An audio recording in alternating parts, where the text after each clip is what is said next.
Nice to see you. Yeah. You came back from Gen Con, right? Yes, a week I did. ago? Yeah, how was Gen Con? It was a fabulous, fabulous ride. Yeah? How long did it take you to get there? Like, what's the whole... Oh, get there was fine. Getting back was a bitch. What happened? Oh, thank you, Southwest Airlines. Oh, that's the second time you mentioned that. What happened with Southwest Airlines? They just, on Monday when we were going to the airport, they just said, you know what? Nope. And just decided not to send anybody anywhere. And you're not going anywhere, huh? Yeah, they said, oh, yeah, come back Thursday. And we're like, Thursday? Yeah, so we ended up... You had extra 4 days in... Where is it? Philly? Indianapolis. Indianapolis, sorry. Which is less cool than Philly, but it's still nice. Yeah. What was the best thing at Gen Con? Best thing at Gen Con. Yeah, that'll be a tough one. Yeah, it is a tough one because every year I think the best thing at Gen Con, I got a top #1 best thing at Gen Con, is me actually luckily getting that Star Wars Unlimited pack. Wow. Yeah. Do you have it? Yeah, it's on my desk in the other room, but yeah, I'm gonna definitely sell each card in there individually on eBay, but there was only 200 a day, and it was the last day, and for some reason there was some kind of glitch on getting the tickets. Mm-hmm. And so I got the tickets, and it was like it went on sale at 9, and then just for some reason, like at 9:15, I'm like, I might as well just we're loading up the car. We're loading up the car. We all gave up. You're ready we to all go. gave up. Oh. Yeah, and we all gave up totally. And then it's like, oh yeah, well, hey, well, maybe I'll just hit the button one more time, and then boom, there's the tickets. Wow. What? And then I'm like, da, da, da, da, and then everybody else tried to jump in and they were gone, but they ended up, there was something wrong with the computer, so it delayed it 14 minutes. Without going... So I literally got in when everybody else thought they were gone. Wow. So what was this pack that you got that was so special? 6 exclusive cards. Oh, is that the you can only get nice at conventions. Ones? Oh. Yeah, that's like an exclusive print. And I'll put a picture of one of them right here or something. Yeah. But it's an exclusive pack, cool. and it was $100. You had to buy it for $100. For 6 cards? But right now, I literally saw Darth Vader go for 160 yesterday. You have Darth Vader? There's 6 cards. One of them's Darth Vader. Wow. And so if I sell I've decided people were selling for $350 the whole intact thing. Okay. But if you look. The people who split them up, they make 200, 150 roughly on each card. So it's math. You know math. Math works it. 6 times 150. Yeah, that's better than selling the stupid thing for 350. That's right. But What's that, $900 or something like that? Yeah. Something like that, $950 or something. You should know. You teach math. I don't care. I'm not working right now. I don't want to do. Well, I'll do some math. So that was a fun part. One of the fun parts about Gen Con. But Gen Con is. I highly suggest it, and if you want to go sometime, well, they're listening. The hard part is that I think most of our friends here are teachers. Yeah. And Gen Con hits right where you got to come back to school, so it's always screwed up. But this year we were, Dawn isn't teaching anymore, so she was free, but she actually got the day off ahead of time. And Tom got to put in for his day off because it was just missing 1 day. Sure. Normally it's missing a week. Oh, but really? Then this way, Gen Con was a little earlier and school started a little later. So it was just being 2 days. Of things that went on at the school, I had to be there on Thursday, but I'd already planned. Original plans though, you were only supposed to be there on Friday, so. Yeah. So it was finally they got to go. Right. And so we went up and just, had a whole fun time, the whole deal. And 1 year I'll go with you. I can't wait to go with you guys one day. It's definitely, it's worth the trip for everybody because, it's the gaming convention. Now, it's not just, is it just board games? No, it's board games, RPGs, mostly. That's the 2 main areas because, it was founded by Gary Gygax. Oh, I didn't know that. Yeah, founded by Gary Gygax, who created the D&D and created every RPG. Yeah. The D&D thing we went to the 50th anniversary D&D party. They had it on Wednesday. Wizards of the Coast had us over there. We had a whole video on it. I'll put it up there. But yeah, they just released their new updated players manual. Sure. And we all got one for free, which is awesome. And we got some other stuff. Yeah, we got punchins and flagons.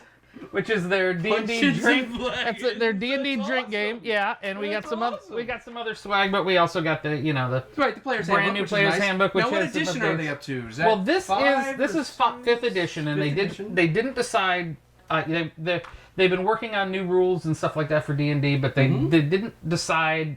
Okay, we're going to do 6e. No. Oh. 5e was 10 years old. They just said we're going to put out an updated 5e, add some stuff, streamline some stuff.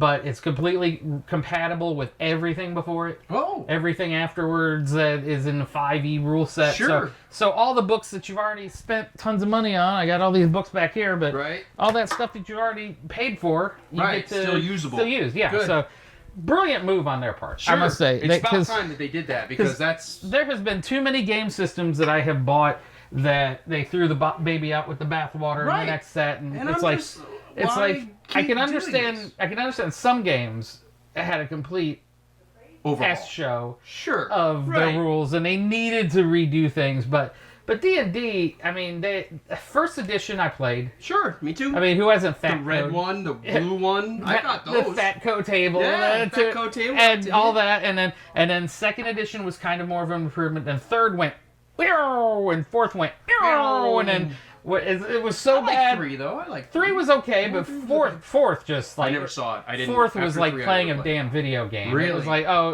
it was literally. I mean, it felt like you were playing some kind of RPG.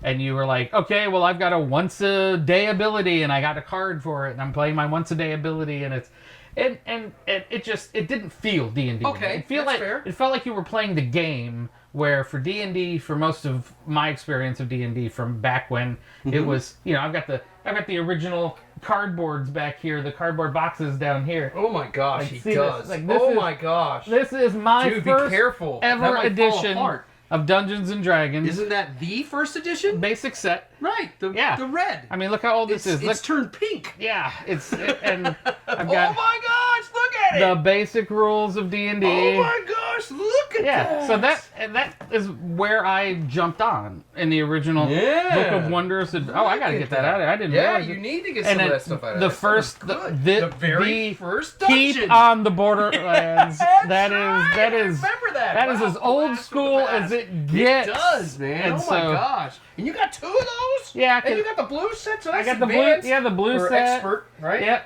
The expert edition, and then I've got the first edition and all that down there. People can't see it on the camera, but it's down there. It's really nice. I've got everything up to, and it's just, it's great thinking. The downside is you get there and you're like, 50th anniversary of D&D, and you're like, I'm 50 years old. 50. I'm like, oh. I remember when it came out. Now, granted, they go back to the original origins, so that like this is copyright what? Let's see. This is copyright 1974. That's about right. Then 77, 78, 81. So 74 was like the first pass. Okay. And I was 4. Sure. But like by 78, 81, we were starting to get into it. Yeah, absolutely. And so it's just funny how I was sitting there thinking about it, and then they really, I mean, there's a lot of people who have had a conniption fit over D&D. Sure. But, I did. Well, when I mean, like recently. Recently they said, what did they say? We had a great year and a rough year all at the same time. Because they had, the D&D movie, which everybody should go freaking watch. That's actually pretty good. It was so on brand for the... Yes, it felt like a D&D game. Oh, yeah. It's like, because it was ridiculous and fun and ridiculous and fun. The ridiculous part is the part of it's like, I love the meme. It's like what everybody thinks their D&D party is, and it's like the Lord of the Rings party. And it's like what everybody's D&D party actually is, and it's like everybody from Monty Python and the Holy Grail. That's right, because it's a I think we're far enough in to be able to say that now. Can I say that now? But so it's funny because that the whole D&D experience for everybody has kind of been they tried to make really serious movies before. It's like but that D&D movie, it was like had tongue in cheek and that's what it's supposed to be, right? And people and a lot of the people, they weren't experts at like the wizard. He was like, I think I got this because he's like only like level 6. Whatever level, I think I got this, maybe not. Maybe not. That's right. But they said that was great to bring people in, but then they had that whole hoopla with the. I don't know if you follow any of that, but it was like the whole thing where they were coming out with a new deal where if you were making stuff for Dungeons and Dragons, that you were using their system, that they owned a piece of it in perpetuity or whatever, and it was like trying to make money. Basically, I mean, the bottom line is the parent company was thinking that D&D wasn't making enough money, so they were going to get their little fingers in every little right. thing. Wizards of the Coast, right? Right. Isn't that who owns it well, now? it was Hasbro. Oh, Hasbro was their level. Wizards of the Coast. They were like valiantly screaming at their bosses, going, "This is D&D. Don't ruin it." And it's like, and especially because there was some Twitter stuff that like Jeremy Crawford did. Okay. It was like, "Oh, be sure to fight the big Overlord today," and then like somebody at Hasbro, don't you mean that figuratively? No, I meant what I said. And I was like, yes. And Jeremy Crawford was at the thing, and was he really? Yeah, and Chris Perkins who were like the main two guys who were like our D&D, they're in charge of most the of D&D. gurus nowadays. But they're great. They've been the Dungeon Masters on Acquisitions Incorporated games. Oh, okay, sure. So they're brilliant. Yeah, Dungeon right. Masters. Sure. And it was great to see them there, and they were explaining the new edition of the Player's Handbook, and they were explaining the Dungeon Masters Guide and how it's a little different, and how they've actually got like a glossary. Basically, they said that they've put together so much information in a brand new form, right, that's easy to get through. Okay. That they said that's the part of the book that like employees of the company have been using more than anything else. Really? Because it's just so accessible. Okay. It's like, oh, you need to know what a bugbear does? Boom, there it is. There it is. It's like, instead of flipping. This rule here, right? You got to go over here. Interacts with this rule. Right. So they got to condense a little bit better. They said. And streamlined, and this whole section. They said it's everybody. It's worth the price of buying that book to begin. Really? And then they got a brand new monster manual, which has a whole bunch of stuff. And then it just really. It was nice that they were talking about how they stepped back kind of and saw, more of the overall fun. Okay. And how do I bring people in who know nothing about the game? Sure. Because there's people coming to it every day, but how do I make it better for people who have played it forever? Sure. And it's just an overall, they didn't throw it out for 6E, and they didn't, but they were like, that's what I would have been concerned with. Yeah, and so they're like, let's keep going, and and that's the great thing is that they've added so much over the years that people are like, you get a new version, and people are like, well, I don't have my special cleric with this. Right. Well, I can't play my class because I don't have this rules for this class, and it's like now it's like, hey, anything you got at 5e, you've got in this edition too. Really? But here's some additional stuff. Here's some streamlining of stuff to the bumps in the road gone. Right. So you I feel really, it's better? Granted, I haven't gone deep. Sure, but the stuff I looked at on the plane home and when I was reading it and listening to the presentation, it's like, how can you argue with it's the same thing but better?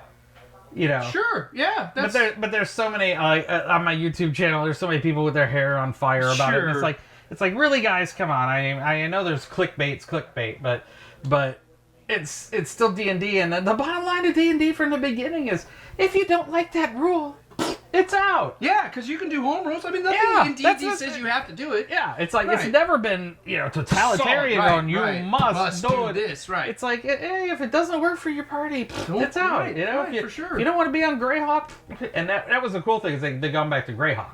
Ooh. The OG setting. Sure. So they're like exploring a lot of that because it hasn't been really explored recently. The world that I preferred is the one with the red wizards. I can't remember that one right off the top of my head. That's the Forgotten Realms? Forgotten Realms, that's it. That's the one I like. But who cares? They're all nice great. big worlds.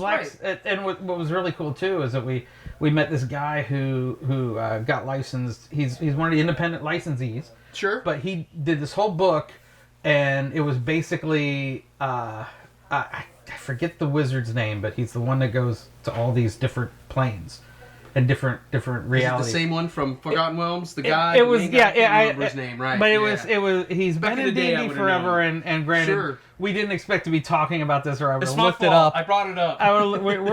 We're talking about one-player games, but this is going to be another video now. We're going to have to start over. Sorry about that. But that's fine. This is a great conversation. I wanted to talk to you about it because I haven't had a chance, and I wanted to. But his book goes through and says, okay, he's from Greyhawk, and then it's like, this is what he learned about when he went to the Forgotten Realms. This is what he learned about when he went to this and this and this and here's him in Spelljammer, and this is what he learned. And just like and the way things were different, and how he learned, and kind of his adventures going to these different planes, and how they're different. So it gives you kind of a way to bring those adventures to your characters. Like if he like one world he went to was immediately hunted. It was like because he was a wizard. Oh, and okay. It was like Wizards yeah, or they whatever. were very rare. Sure, It's like all these settings. I'm like that's a great addition to the whole thing. That's awesome. So I'm hoping to read that. I mean, I gotta swing back around because when you get back from Gen Con, first week you're exhausted. You don't want to talk to anybody. Right. And then you start reaching out, and like for us, we've got like 40 videos from Gen Con, and so I got to send the email to everybody and say, hey, here's your video, and hope you enjoy it. Sure. And so I got to swing back around, but I'm hoping we are able to get a copy of his book when it comes out. That sounds I'm going to great. read that from cover to cover. Yeah, that sounds awesome. Amazing. Yeah, that sounds And then like wonderful. a whole bunch of other stuff. I mean, that D&D party was great. Really? And that was before Gen Con. That was really? Yeah, that was the Wednesday before Gen Con. Wow. Yeah. And then the whole Gen Con, everything is there's so much to do. I can't imagine how. So if you were to compare it to I know Dice Tower. So if you compare it, remember? Well, wait a minute. You remember the? I'm sorry, I'm laughing so hard about because the new Dice Tower is not what. No, it used but to you cannot compare it. You can't. How about the old Dice Tower when it was like big? Because Dice Tower at one point in time was big. It was big, but still, never the same. It's not. Well, Dice Tower is all about board games. Okay. So you've got that focus. Right. Like half of the focus of Gen Con is role playing games. Whoa. Okay. And so you've cut that in half. But Gen Con has everybody because the bottom line is there's 2 conferences. If you guys at home don't know about it, there's 2 conferences that if you are selling these puppies, if you're trying to make a living selling these wonderful board games out there, that's right. You go to 2 conventions, Gen Con and Essen. Gen Con is the United States, the biggest in the United States, period, end of sentence. Essen is in Germany. Oh, and it's the biggest one in Europe. Oh. And it basically handles Europe and then most of the rest of the world. Sure. And then, granted, there's another one. There's Gamma in America, which is just only people get to go is retailers and game companies and media. Oh, well, we're gonna try to go. We're gonna try to go next year. Awesome. We that close this year, but stuff happened. Sure. But that's just basically one-on-one. But Gen Con is where you make deals with Target to get your stuff in Targets. Oh. It's because every developer you talk to, everybody's there. Okay. And then like every top tier, and but they're not only there because you go like I saw DeVere, Matt Hyland, who's in charge of DeVere. Okay. I saw him DeVere once. Yep. Right when the show started, everybody was rushing to their booth. We went to their booth. We said hi, and he's like exasperated because there's a line like that. Like Rock Hard was probably the game. That's what they said. The game at the con. Yeah, there was a couple others that you could consider like Clank Catacombs, their expansion. You played Clank Catacombs. I have not played Clank Catacombs. We gotta play Clank. Well, Catacombs is a great expansion for it. But there was like 2 or 3 games that were just like right off the bat, everybody charges and tries to find them. Wow. But Rock Hard, I think, was the number one. Yeah, Rock Hard. You had that before you went there. Yeah, he got a copy. Because DeVere loves us, and we love DeVere, and we got it weeks before. That was awesome. That's a neat game. Yeah. And there's one thing I didn't like about it, but that's just me. Yeah, it's just being petty. Yeah, no, sorry. No, it's just... It's every game that has a thing that somebody doesn't like, and that was just me. That's just... Well, granted, we also read a rule incorrectly. Oh. Which made your problem with the game slightly less of a problem. Okay. We realized that at the end once we realized it was because you couldn't get your record deal because everybody else was blocking the record deals. The whole deal was you don't have to you don't have to go 3 times. We thought you had to upgrade it each time. Oh. And if you have the ability to go in as a big fat cat who's got lots of skill and lots of albums, you go there once, you get your record deal for the highest end, and you walk out. So we kept blocking each other on a record deal. Right, because we thought we had to go there every time to get after I got my first record deal, because I went in top of the line. Right. But then I had to turn around and go back 20. And you didn't need to. And I didn't need to. I remember you saying that. And so we were all kind of blocking a one funnel. and that's part of that. It was just the one minor, and it was. But that was a minor thing. And then now that minor thing, it isn't a minor thing. Yeah, because you don't need to do it anymore. Right. You don't need to do it over and over and over. See, that's what the thing was. You had to keep going there, and since you were kind of in a position, regardless. Yeah. But yeah. I like the game. Great game. But we digress. Great game. Sorry. Aces. Yes. If I was to review it, I give it 5 stars. Yeah, I enjoyed it. My wife even enjoyed it. Yeah, it's a great, because it's got worker placement, but it's I think it's a kind of worker placement that it's you're placing yourself. Right. So it's not just other workers, but it's like you could feel like you are working your way up to being a rock star. Yep. It did feel like that. And it really.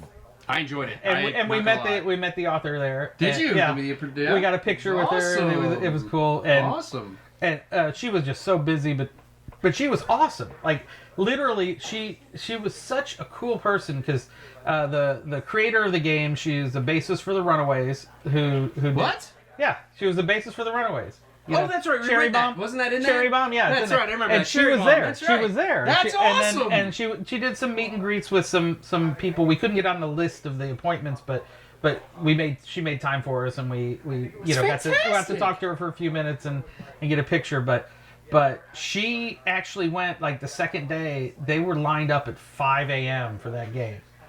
And she went out and talked to the first person in line and brought her coffee and sweet. Autographed her stuff. Wow. It was like so thankful for being there at 5 a.m. to get this game. in the morning? 3 hours before, because they sold it. Well, they sold it. DeVere had an extra booth outside of the floor, so they opened that up first at 8, and then they opened at 10 on the floor. Okay. So they sold them both, but she was the first one. She was there at 5 a.m. and just it just. That extra little love. Yeah, it is. This community. That's the great thing about this board game and role-playing game community is because it's about people playing games together and making friends. And making friends. And you can't. It's not like video games. I like video games, but it's like you don't get that kind of love. No. You don't get that kind of community. As a matter of fact, if you're in the wrong chat thing on your Xbox, you get the wrong kind of community. The wrong kind of community. That's right. I don't go online to play video games. I don't do that. Yeah, I personally don't do that. But it's so great to go to a convention like this, and then you just be able to drop in on a game, and like every time we go to Gen Con, we scratch the surface because we try to do the coverage and we try to bring all this new news to everybody on our YouTube channel. And that takes most of our time when we're there. It's like the floor opens at 10, the floor closes at 6. We're on the floor finding out the latest stuff, finding out, interviewing people, getting all this information, and trying to get more games that we can bring to people. So that's like. I mean, I've seen the videos, obviously. Yeah. But that's most of our time there at the con, and then we have after con stuff, which is, granted, we're tired as anything, but we do some after con stuff, we do some before con stuff, so we don't get to enjoy the con as much as normal people do. Sure, because you're working. Right. I mean, you're working. And every year we go in, we're like, we're gonna do a little less so we can enjoy the con, and then we can't because we do this because we enjoy it. You enjoy it, absolutely. Yeah, so we love we love stumbling on the guy with a brand new game. Like a couple of years ago, we found these guys who were doing salvage. What's the long title on that? I know it's salvage, but they had a concept. And they were Gen Con or PAX U. I can't remember. I mentioned at PAX U, they had one minifig. Yeah, they had a minifig and an idea. And then this year at Gen Con, they had How long booth. ago was that? 3 years? At least 2. Yeah, at least 2 Gen Cons ago. 2 PAX U's ago. 2 PAX U's ago. The first one you got... 2.5 years? About 2.5 years. Okay. Well, because PAX is coming up in... So it's coming up soon, right? So that would be the third. 3 years in December. In December, so it comes in December.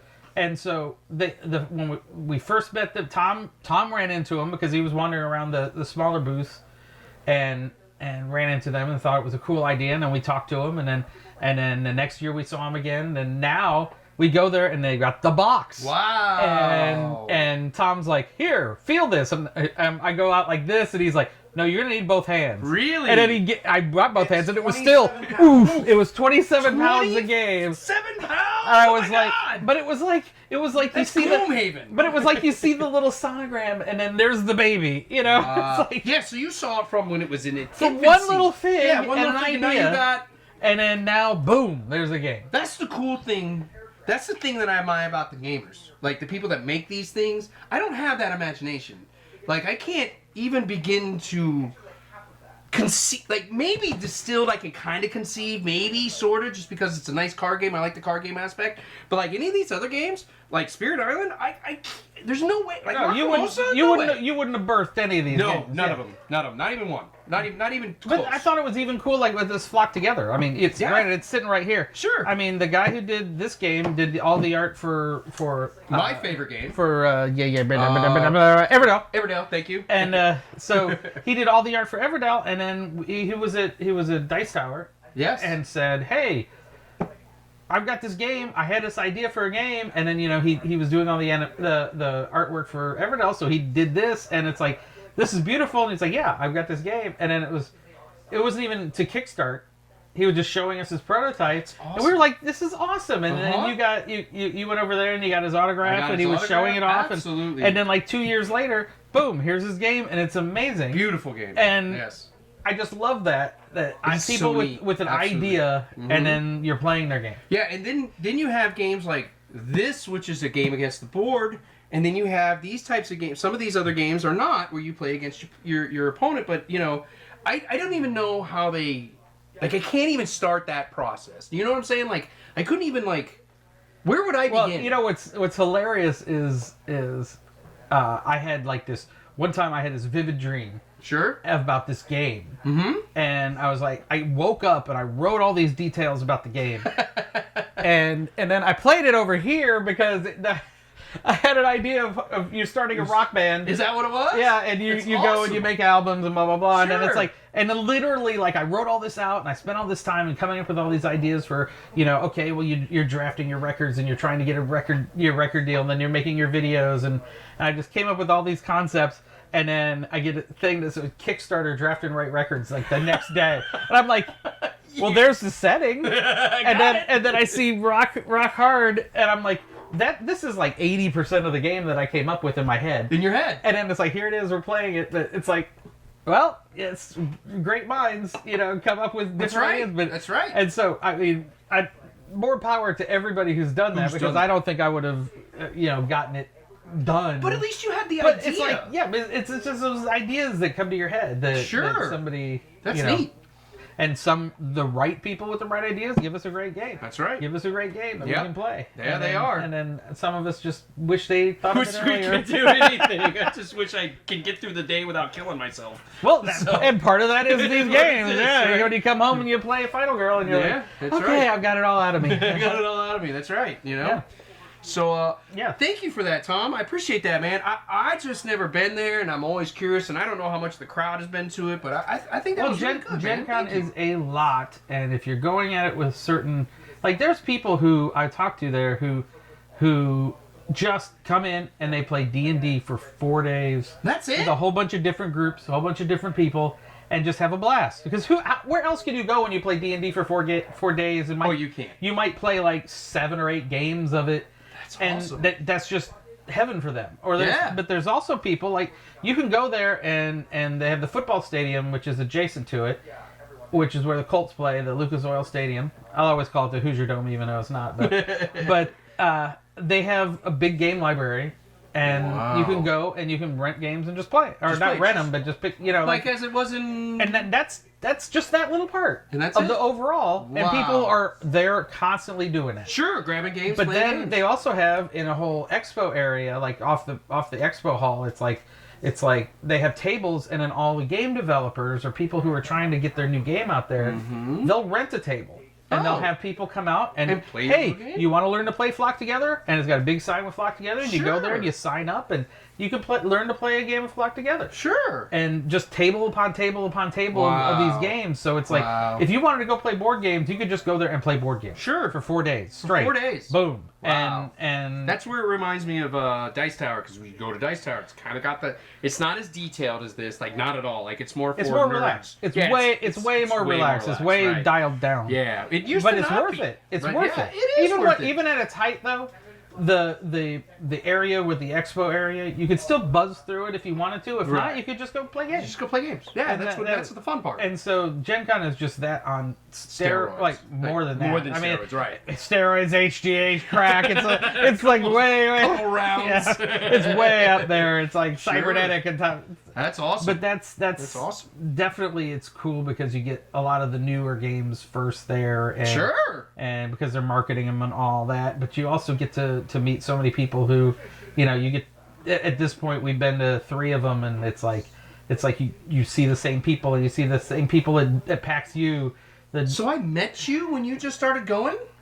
Yeah, I think that's because I thought you we met at our first coverage of Dice Tower.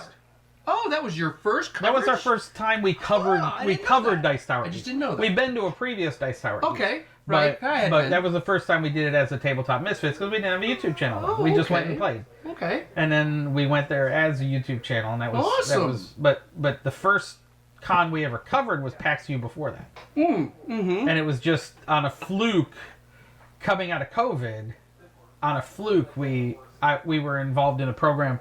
And if anybody wants to get involved in board game helping at conventions and marketing, marketing's not the right word, but getting word out about board games. Okay.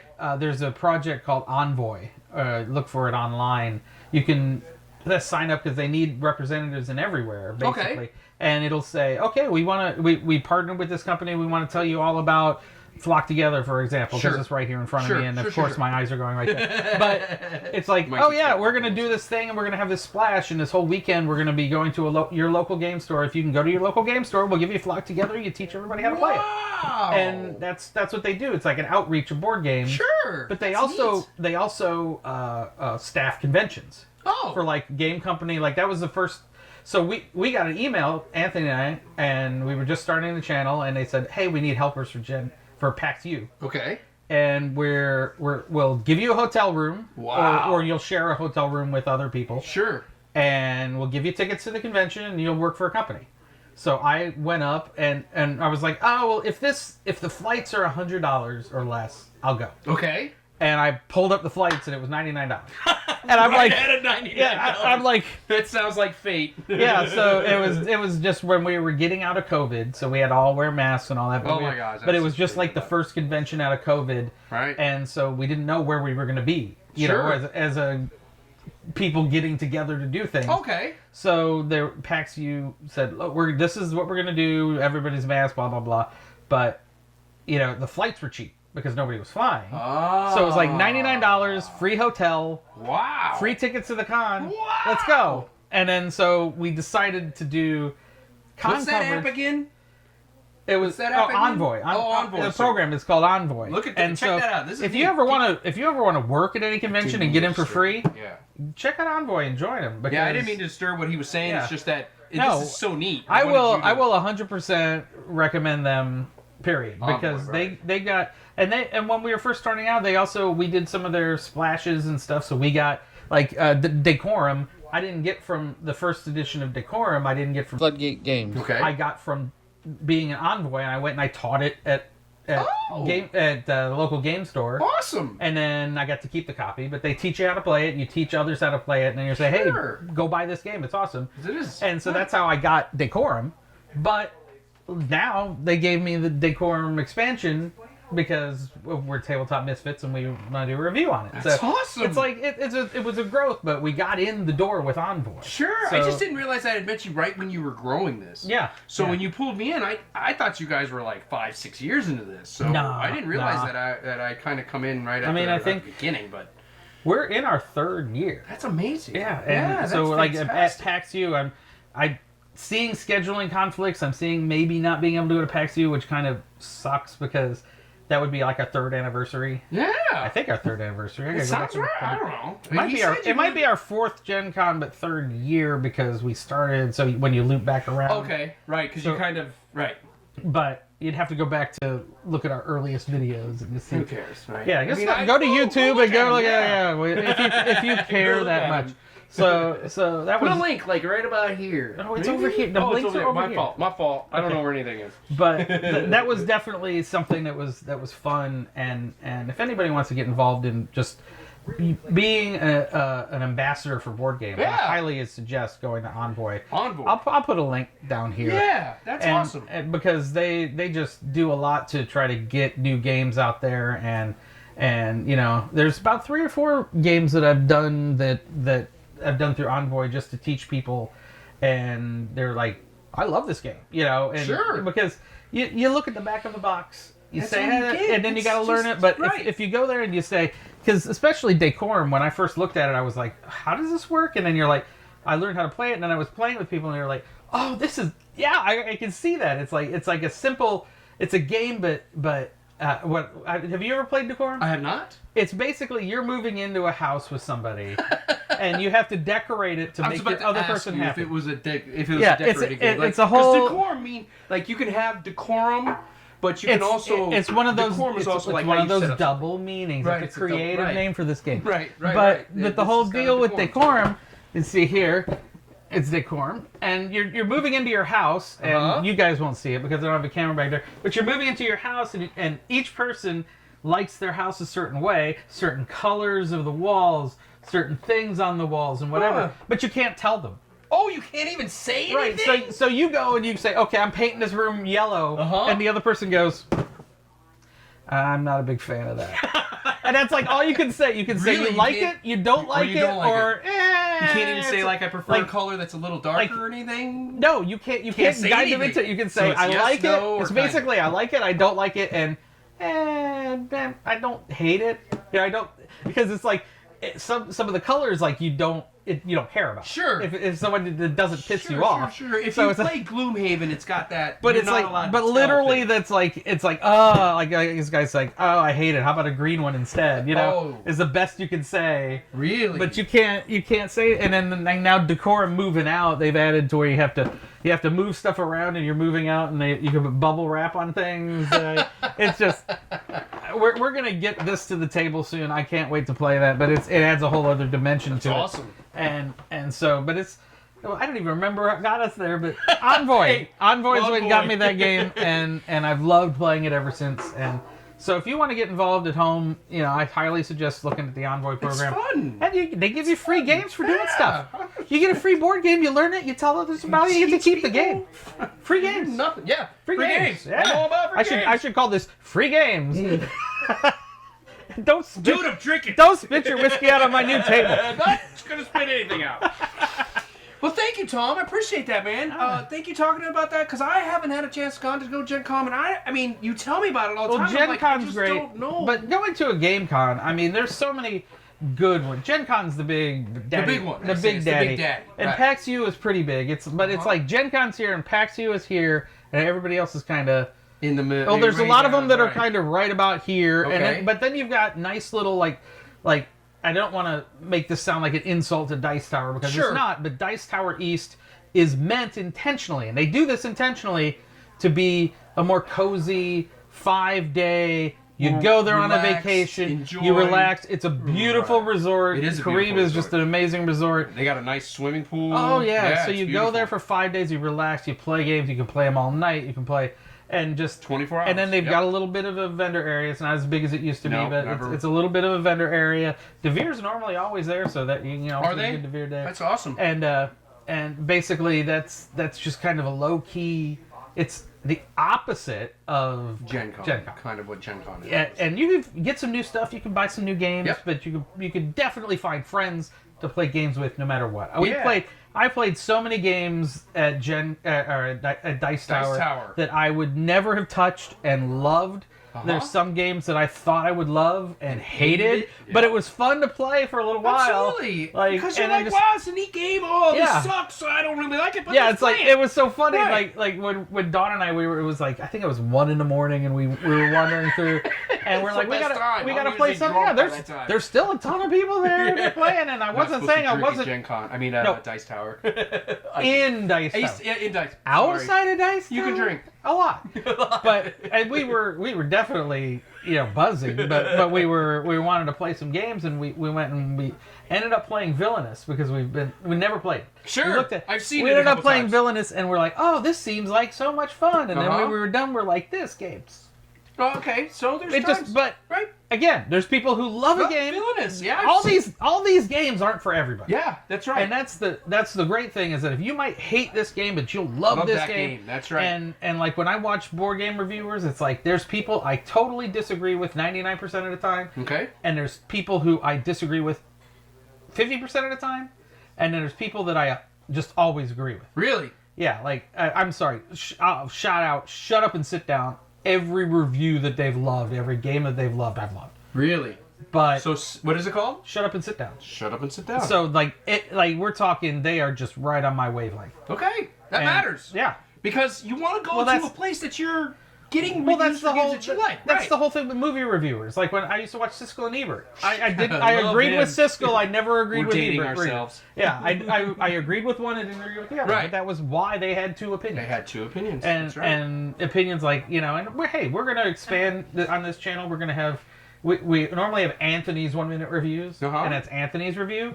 But we're thinking of maybe opening it up to some other misfits here and just saying, what their opinions are. On that's it awesome. Because one man's opinion is not the end all be all. And that's the thing. Then there's some games that Anthony just loves that I loathe, and I will pick never one. play. Would you like you pick one? There's a lot of crunchy Euros. I mean, I would just say crunchy Euros overall. Like we tried playing Nucleum. I don't know that one, so it was one of the brand new hotnesses that we tried, and I was playing it, and I'm like, ugh. Hurt your head? Well, it's not so much it hurts my head. It's just one of those things that I cannot get into a game when it's just like playing you get the right engine together, you get the right thing going, and it's like you're just it's just like it's playing itself almost, and then now I've got 64 points. I feel that's the way. I'm going to say something, and I really like this game. So when I say this, I don't want to say I'm crapping on the game, but I feel like Wingspan can be that way. That's why I hated Wingspan. Right, because it's got an engine. I hated Wingspan more than life itself. See, I like Wingspan because I like reading the cards. But it was literally something that you couldn't say at the time because so many people loved Wingspan. Like, and now if we put Why I Hate Wingspan on our YouTube channel, they would be like, burn him with fire! And it's like, but we love the story of Wingspan. I love the idea of the person who created it. Yeah. Wonderful person. Or wonderful, but it's not for me. And you're allowed to say you're allowed to say it's not for you. Yep. You're My really wife's allowed the same. To, yeah. My wife is the same. Hates the engine. Doesn't like engines. She likes to enjoy the game, not stress over. Okay, how should I do this? And that's the idea that Anthony in a lot of games when he plays them, he's like I should win because I've done this right. No, I should never. And a lot of Euros like that. But a lot of Euros, if you build the engine right, you should win to get the 100 points. Whatever you need, right. And I'm one of those that wants a wild card, like Charlie Kelly from It's Always Sunny. Wild card!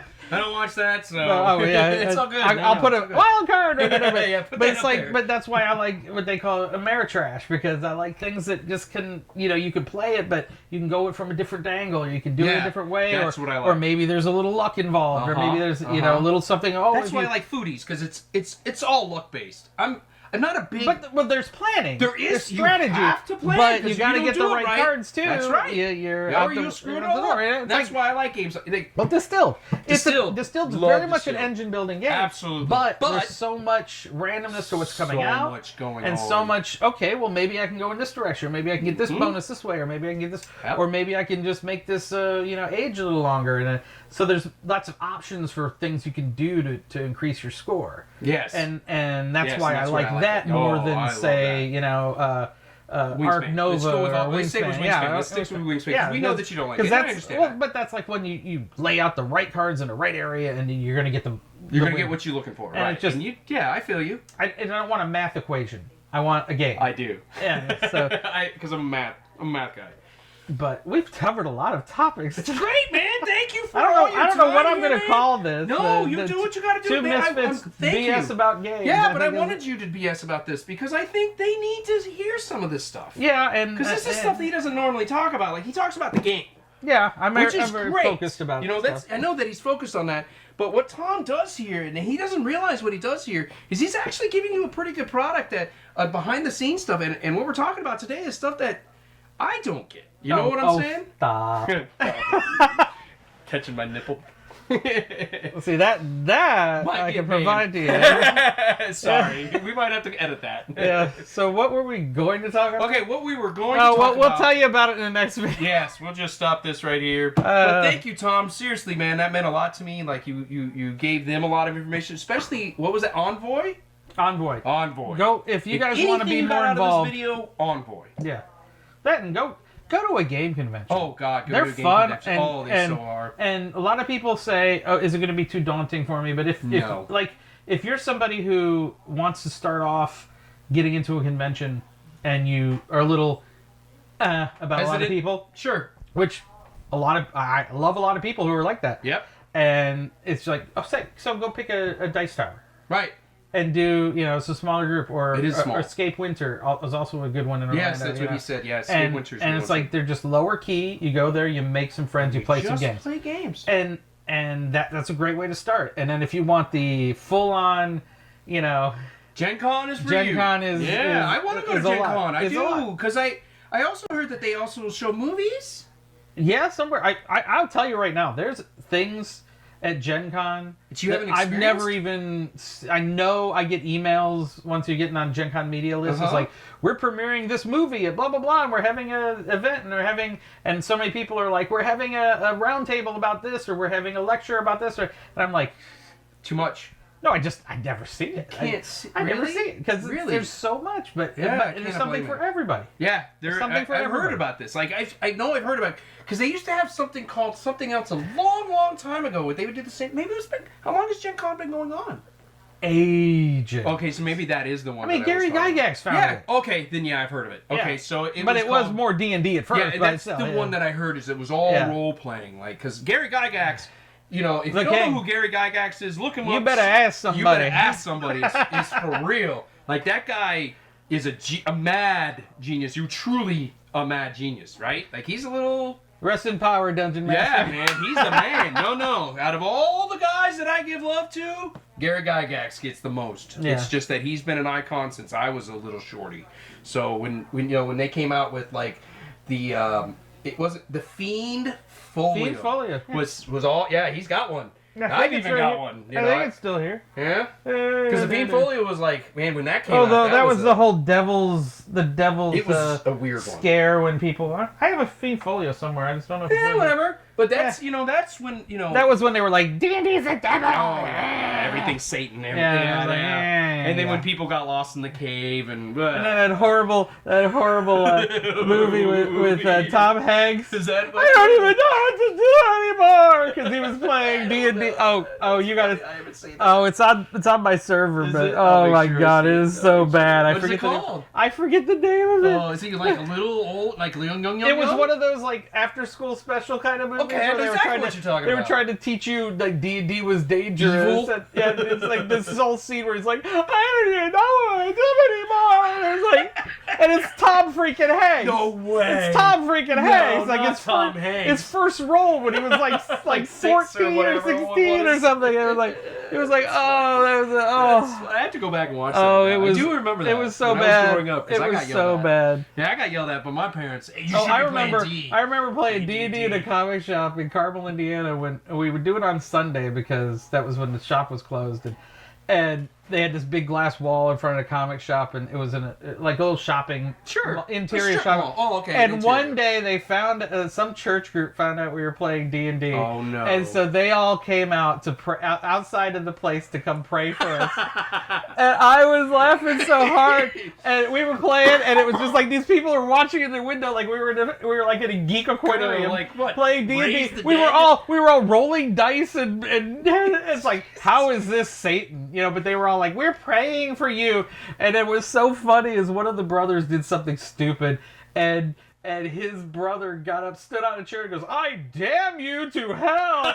And we're like, of all days, dude. Did you do it today? The dungeon master about fell out of his chair because there's this church group outside. And damn you to hell. And I'm like, oh my god, I can't believe he did that today of all days. Funny. That's priceless. It was, dude. yeah, we couldn't have written that. No, we couldn't have priceless. written that. And granted, he did deserve that because he did something epically stupid. Oh, I forget what it was. I forget what it was, but it was funny. epic because his brother was of all things the paladin, and he was a fighter, and it was just he did something real dumb. I don't remember what it was, Paladin's but that's the whole thing about D&D stories. Of course, they're insane. They're always insane. You're always and then we're back around Gary Gygax. Gygax, yeah, the man himself. So thank you, Tom. I appreciate all that, man. I know that wasn't what we were planning today. We're supposed to talk about that was something. 49 minutes of complete nonsense. Yeah, and I hope that people watch That's this. what I should call this. 49. Well, I just hope that people watch it because I think they need to hear definitely about the what was that one thing on Envoy? Envoy. I think that's. If you're going to take anything away from this, go to game conventions, go to Gen Con or whatever speed of convention. Sure. And then if you want to be an ambassador for games and learn about new games and meet new people, get a hold of Envoy. We have somebody now that what they do is they hold a gaming convention at a local church, right? Isn't that what it's called? And what they do is they just come and I think, isn't it a representative from one of the Dice Tower people? I think Tom... Tom's shown up at a couple. Tom Vassell shows up It started off as just this local deal. It was just a local deal where they asked the church if they could come and play some games there, and they let them. We come in, we donate a couple bucks if you want to. You don't have to. And we come in there and we just get a table and we sit down and we play. And meet people. And play that's games. The important part. part. That's what's important. Is the meeting people. Because nowadays it feels like we're not doing the social thing right. Like we're all upset about one thing or another. Oh, everybody's on their and we gotta stupid get phones over that. Right. And the phones drive me nuts. Even when they're playing sometimes, they'll be on their phone playing Pokemon. Which now Pokemon I understand. No, I don't. Not when we're playing the games. Right. Right, so I get upset when I see somebody playing a game and they're on the phone. I'm like, dude, unless there's an emergency, don't be on that phone. Because, we're trying to we want to be disconnected. But we want to be connected with the people that we're with. Well, we're connecting in the wrong way.